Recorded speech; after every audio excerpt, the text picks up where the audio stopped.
Buo na raw ang legal team ni dating Pangulong Rodrigo Duterte sa International Criminal Court ayon sa lead counsel na si Attorney Nicholas Kaufman.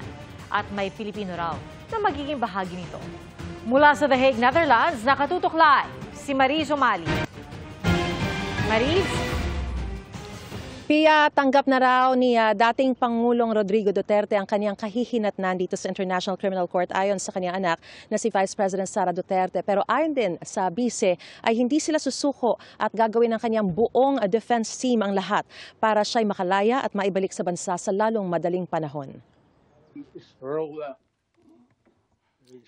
May team na raw na nabuo para magtanggol kay dating Pangulong Rodrigo Duterte sa International Criminal Court ayon sa lead counsel niya si Attorney Nicholas Kaufman.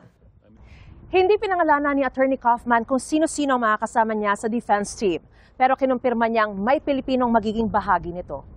It's going to be a core team of a maximum of 5 members and we'll be appointing other people to assist us on a needs-be basis. At the very least, will there be a Filipino in the team? Yes. Yes, there is.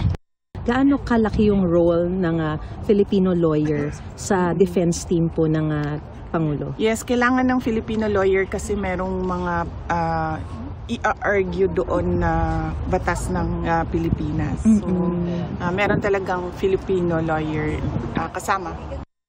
Nang tanungin ko kung sina dating Executive Secretary Salvador Medialdea ba ito o si dating Presidential Spokesperson Attorney Harry Roque. Nagsi-shortlist pa yung inutusan ko na mag-interview kay Nicholas Kaufman, inutusan ko siya ngayon na maghanap ng Filipino lawyers. Pero shortlist para ICC accredited na, ma'am? Likely hindi na kasi ilan lang naman yung ICC accredited, but we'll see. We'll see. Depende sa abilidad ng lawyer. Sabi ni Bise, tila tanggap na ng dating Pangulo ang nangyayari at kahihinatnan niya. Mensahe niya sa mga taga-suporta matapos arestuhin.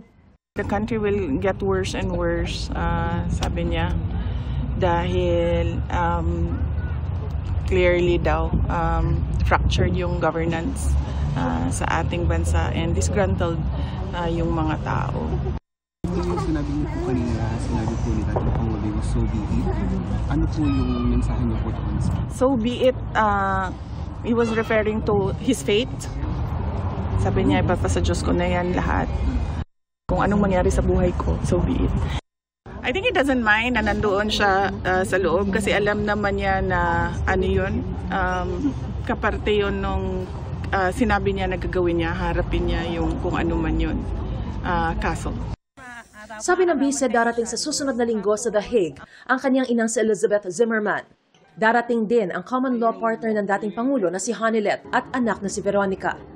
Pinalarawan din namin kay VP Sara kung paano ang sitwasyon ng pakikipag-usap niya sa ama sa kulungan.